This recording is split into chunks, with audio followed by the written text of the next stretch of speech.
Todos. Yo soy Sonia Segovia. Antes de empezar, soy enfermera, trabajo en la unidad de enfermedades neuromusculares con Jordi Sebas y también reiterar el agradecimiento de que nos hayáis invitado aquí para poder presentar estos resultados y el agradecimiento a todos los pacientes que os desplazáis cada año para venir y que os visitemos y os hagamos 1000 preguntas. Yo voy a presentar algo totalmente diferente a lo que ha presentado Sebas. Él ha presentado pruebas y resultados de pruebas que son muy objetivas. Yo lo que voy a presentar, de hecho, vosotros lo sabéis mejor que nosotros porque son vuestras opiniones.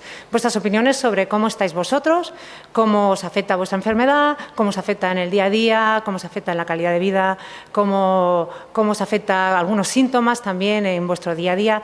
Y esto nosotros lo hacemos con lo que se llama, lo que llamamos, que el puntero no lo veo, resultados percibidos por los pacientes, que es, bueno, una herramienta perdón, que trata de medir cuáles son vuestras opiniones. Bueno. Vale. Como un poco para meteros en contexto de qué son estas herramientas que miden las percepciones de los pacientes, deciros que hace años, esto es una publicación del 1983 de un estudio que se hizo en Estados Unidos en atención primaria, se tenía la sensación de que tal vez el médico había una información que se perdía del paciente y era la información que surgía cuando el paciente sale de la consulta, cómo le afecta su enfermedad en el día a día, ¿no? Se hizo un estudio con estos pacientes de atención primaria donde se les pasaron unos test funcionales sobre el impacto que tenía la enfermedad en su día a día y se le pasó a los pacientes y se le pasó a los médicos de los pacientes. Y lo que se vio es que las respuestas eran totalmente diferentes y por eso esta conclusión bastante contundente de que el conocimiento que tienen los médicos de los efectos de la enfermedad o el tratamiento en la vida diaria era poca. Es por eso que en los años posteriores se han ido desarrollando una serie de herramientas que nos permitan medir esto. ¿Qué serían concretamente los resultados percibidos? Esto, de lo que estoy hablando son de los cuestionarios que os pasamos de calidad de vida, de cómo podéis hacer diferentes actividades y lo que esto quiere medir es toda la información sobre el estado de salud que proviene del paciente directamente y que no se ve interpretado ni por el médico ni por cualquier otra persona. ¿Y por qué es importante que midamos esto? Pues es importante porque hay muchos aspectos de la enfermedad que solo vosotros sabéis. Con la resonancia, con las pruebas de fuerza, con los 6 minutes walking test, nosotros no sabemos cómo os cuesta ir a hacer la compra, cómo os cuesta hacer las tareas del hogar. Esto no lo podemos medir con esas pruebas y es por ello que es importante que tengamos herramientas que nos permitan saber vuestras sensaciones. También porque los pacientes agradecen formar parte de su proceso de enfermedad. Yo creo que agradecen y que deben, porque vosotros sois los protagonistas aquí. O sea, vosotros sois los que sabéis verdaderamente qué problemas os causa tener estas enfermedades. También porque los pacientes siempre sois los más motivados para contestar y para participar en cosas. Y también, pues como ya he dicho, evita los sesgos y las interpretaciones que les podamos dar otras personas. A nosotros nos puede parecer que, esta persona, yo creo que tal y como está, a lo mejor esto lo puede hacer perfectamente o esto no lo puede hacer nada, pero no medimos la capacidad que vosotros tenéis para adaptaros a vuestra enfermedad y a realizar las cosas que a nosotros a lo mejor nos parecen imposibles. Y también porque siempre las instituciones sanitarias y los profesionales, cuando tratamos sobre cosas que directamente vienen de vosotros y vuestras opiniones, les damos muchísima importancia. ¿Y qué queremos medir con todo esto? Pues queremos medir la experiencia de los síntomas, cómo os afectan los síntomas que vosotros tenéis en vuestro día a día, en las actividades normales, peinaros, vestiros, salir a la calle, cualquier cosa. Vuestro estado funcional, si podéis o no podéis, fácil, difícil, no he podido nunca. El estado de salud, ¿cómo se me oye? Porque sí, el estado de salud, ¿no? ¿Cómo creéis vosotros que es vuestra salud? ¿Es tal y como os gustaría? ¿No? ¿Os afecta mucho? ¿No os afecta? La calidad de vida relacionada a la vida, con la salud. ¿Vivo tal y como quiero vivir? ¿Es mi vida tal y como yo la espero? Y el bienestar o la satisfacción respecto al cuidado y tratamiento recibido. He venido a este hospital, me han tratado bien, no me ha tratado bien, todo esto. Todas estas cosas son las que se miden con estos cuestionarios. Y serían, pues eso, las escalas de actividades de la vida diaria que tal vez os han pasado y nosotros en el estudio pasamos, cuestionarios de calidad de vida y los cuestionarios de satisfacción del paciente. ¿Y cómo mejoraremos la atención y los cuidados a los pacientes? ¿Cómo pueden ayudar que nosotros sepamos cuáles son vuestras opiniones y que las midamos? Pues ayudando a los médicos a la atención centrada en el paciente, que parece una cosa muy obvia, pero la idea original es que antes el doctor era, perdón, Dios, ¿no? Y entonces lo que dice el doctor es lo que yo necesito. No, el doctor puede pensar que tú necesitas una cosa y en realidad tú necesitas otra, porque tus expectativas son otras, no son las del doctor. También puede servir para evaluar y comparar la atención dada por diferentes instituciones, sin que sea algo punitivo. No vamos a hacer un ranking de quién trata mejor y quién trata peor, sino que vamos a ver en qué áreas nosotros no funcionamos bien para mejorar y para dar respuesta a lo que los pacientes quieren, que para eso estamos aquí. También para proporcionar información para la realización de protocolos. Obviamente necesitamos saber qué es lo que es más importante para vosotros y cómo afecta en realidad la enfermedad a vosotros para que nuestras maneras de trabajar vayan encaminadas a solucionar los problemas que os puedan surgir.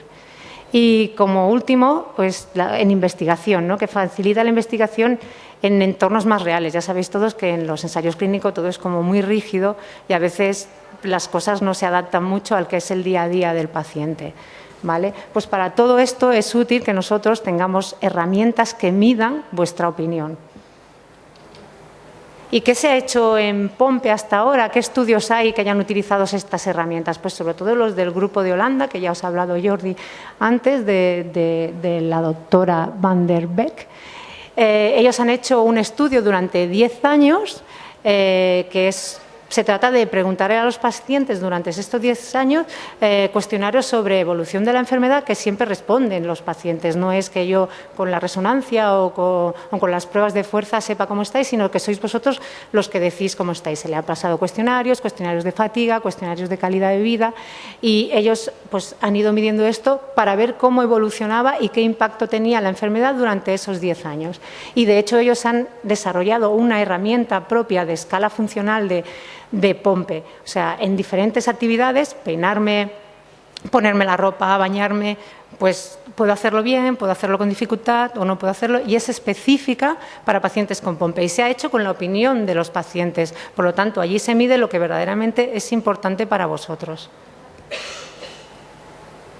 Como ya sabéis todos, realizamos este estudio que es observacional, que son 3 años de seguimiento y 4 visitas y que en cada visita realizamos la entrevista médica, los test funcionales, los de fisioterapia, la resonancia magnética y luego una serie de cuestionarios. Tenemos los de cuestionario de calidad de vida, tenemos unos cuestionarios de dolor, tenemos cuestionarios de actividades de la vida diaria y tenemos un cuestionario de la depresión. Nosotros hoy, yo os voy a presentar los resultados de estos 2 cuestionarios, los de calidad de vida y los de dolor. Antes de empezar, un poco explicar qué es la calidad de vida. Uno cuando piensa en calidad de vida piensa que eso debe ser pues, vivir bien, pero vivir bien ¿para quién? Porque cada uno tiene su idea de qué es vivir bien. Unos pueden pensar que es la primera foto, otros pueden pensar que yo para vivir bien necesito tener una familia principalmente, otros pueden pensar que es el éxito en el trabajo y otros pueden pensar que es la 4ª foto, pues tener animales en casa. Entonces esto varía mucho y varía en función de qué espera cada uno, qué expectativas tiene. Por lo tanto, aquí lo que estamos midiendo es la medida en que las esperanzas y los objetivos que yo tengo se cumplen y a qué cosas yo le doy importancia. Veis que esto es difícil de medir porque es muy subjetivo y tiene muchas cosas que influyen. Pero bueno, para eso hay diferentes herramientas. Una de ellas es este cuestionario que se llama SF36, ¿vale? Que algunos de vosotros ya lo conoceréis, y es un cuestionario de 36 preguntas donde se miden 8 dimensiones. Dimensiones serían como áreas que se creen que son las importantes a la hora de medir la calidad de vida. Tenemos unas áreas que son físicas, donde preguntamos qué estado funcional tiene el paciente y cómo le afecta, cómo le afecta el dolor en su día a día y en su vida, si le afecta mucho, si le afecta poco, cuánto le evita de hacer cosas que le gustaría. Una pregunta que es de salud general, lo que ya he dicho, si yo creo que mi salud es correcta o no, me afecta mucho, me afecta poco, y una parte que es mental, donde preguntamos sobre vitalidad, si yo considero que tengo mucha energía o no, en cambio yo creo que soy una persona más bien con poca energía, cómo afecta mi estado físico en lo que son mis relaciones sociales, si me evita hacer lo que me gustaría hacer en este sentido con las relaciones sociales, y cómo es mi salud mental, si soy más bien una persona alegre, soy una persona deprimida y cómo me afecta esto en mi vida. Tenemos otro cuestionario que pasamos también, que este es específico de las enfermedades neuromusculares, ¿vale? Y aquí lo que medimos es, con 4 preguntas, medimos la gravedad de los síntomas, cómo me afecta la debilidad, cómo me afecta la miotonía, que es como el engarrotamiento de los músculos, cómo me afecta el dolor y cómo me afecta el cansancio. Y luego tenemos otra parte que mide el impacto de la enfermedad en áreas de la vida, cómo me afecta mi enfermedad neuromuscular en las actividades que realizo, en mi dependencia, en las relaciones personales, en los sentimientos, en el aspecto físico. Y luego tenemos una parte final de este cuestionario que mide el tratamiento, que esto no lo tienen muchos y es útil en vuestro caso porque el POMP es una de las enfermedades neuromusculares o la única que tiene tratamiento. Y lo que aquí mide es si vosotros pensáis que os beneficia y qué efectos secundarios pensáis vosotros que tiene, o si tiene o no tiene. Estos serían ya los resultados. Un momento, que veo.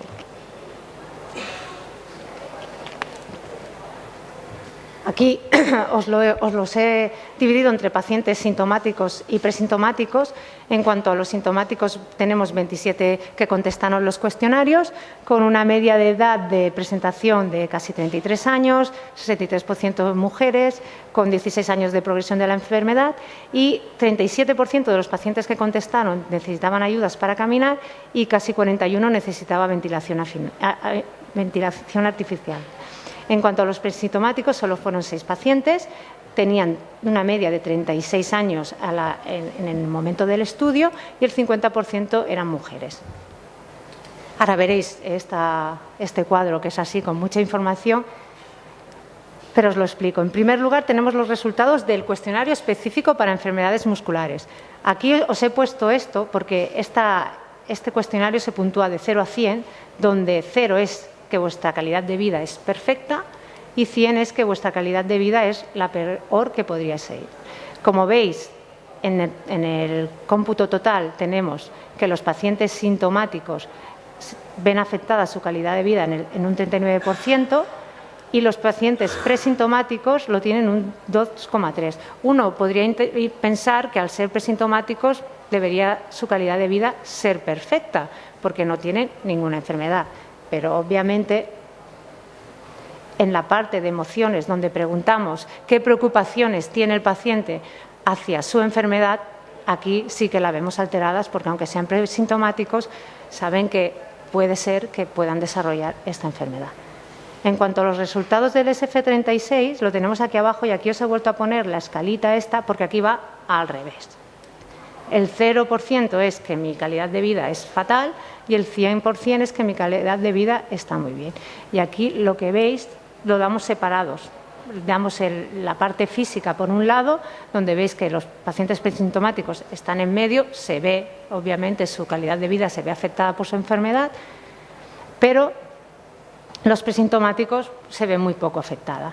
En cuanto a la parte mental, vemos que se ve afectada, pero menos, o sea, está más alto, por lo tanto, está mejor, y los presintomáticos, pues también, se ve afectada mucho menos. Yo creo que lo veréis un poquito más claro con estos gráficos que voy a presentar ahora, porque son muy gráficos.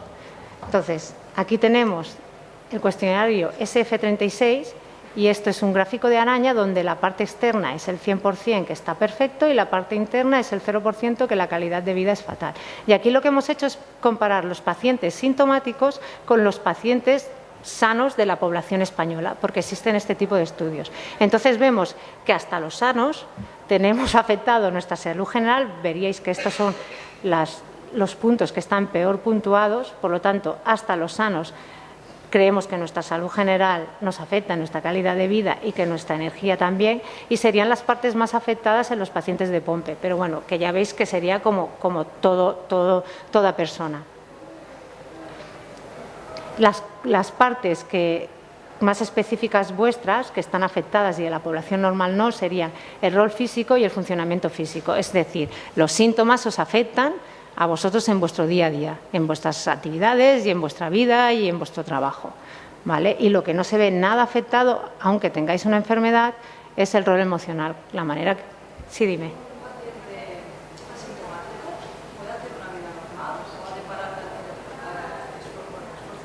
No, vida normal. Vida es un paciente, o sea, no es un paciente, porque no tiene ninguna enfermedad todavía.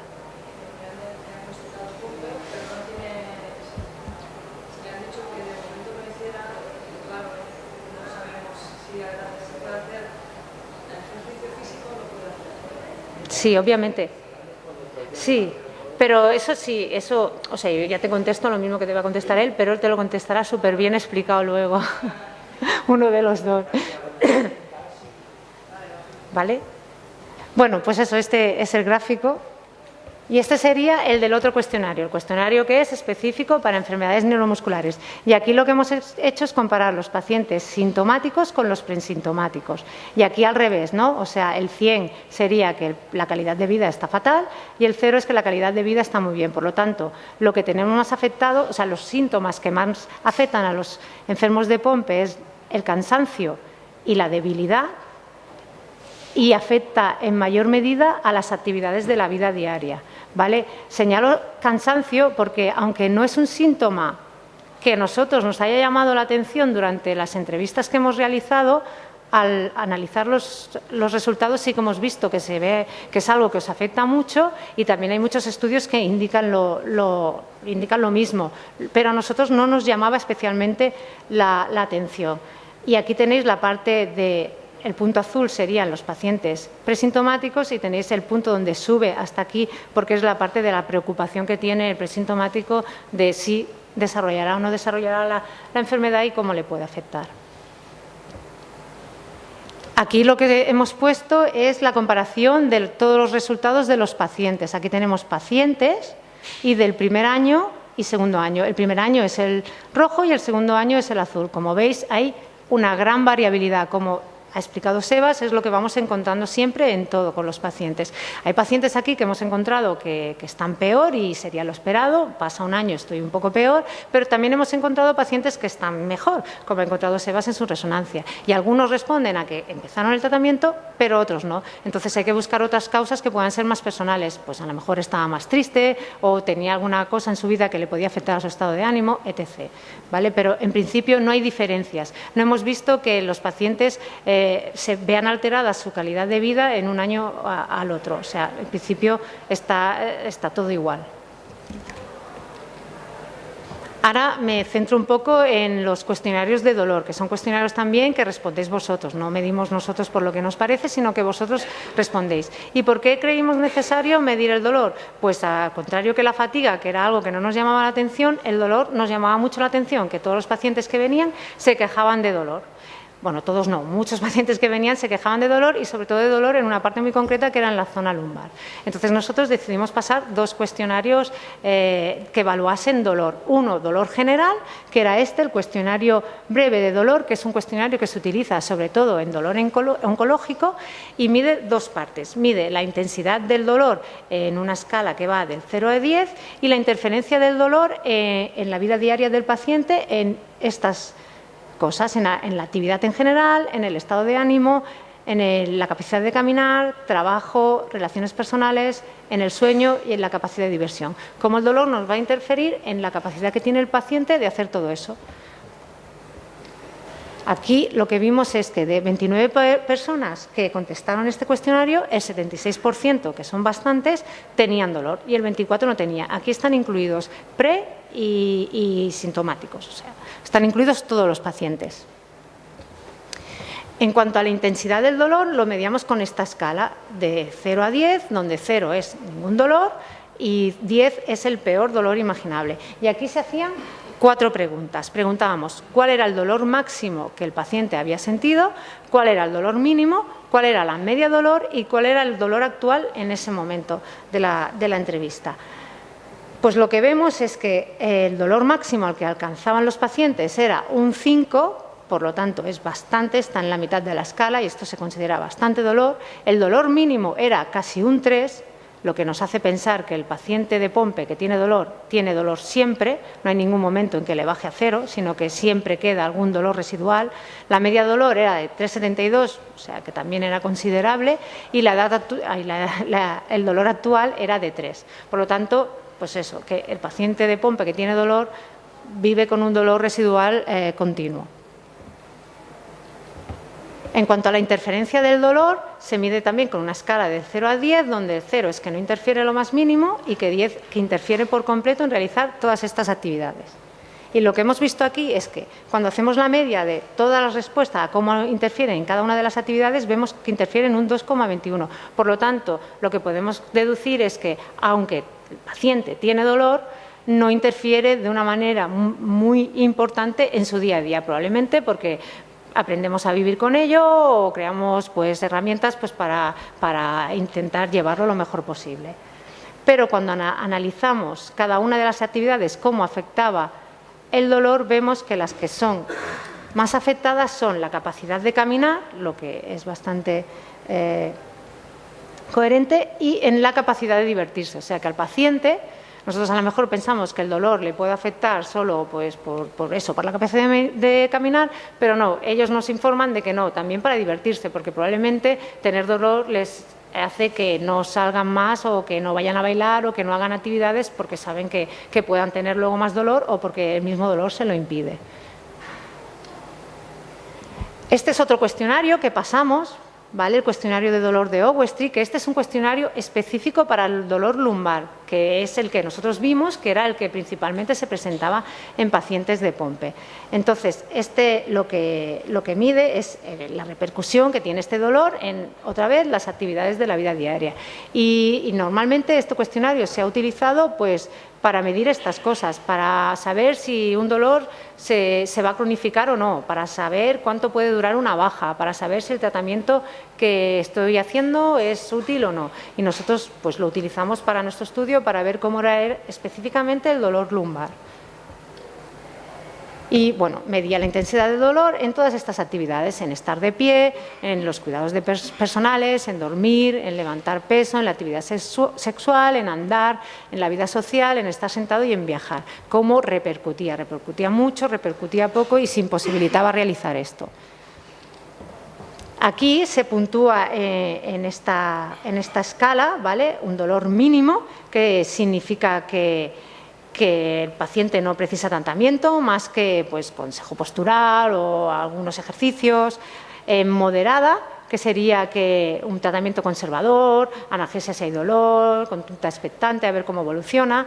El dolor intenso, que sería un dolor que requiere que se estudie en profundidad las causas, los tratamientos que se puedan dar. Una discapacidad, esto ya es un dolor bastante importante que requiere pues, una intervención más agresiva. Y dolor máximo, que sería un paciente que está postrado en la cama porque tiene tanto dolor que no se puede mover. Nosotros lo que vimos de los 26 pacientes que nos contestaron este cuestionario es que el 81% de los que tenían dolor tenía dolor lumbar y que el 19% no tenía dolor lumbar. Lo que vimos es que el 62% tenía un dolor mínimo, tenía dolor, pero no era un dolor que requiriese que hiciésemos nada activo más que pues eso, la reeducación postural, ejercicio y tal.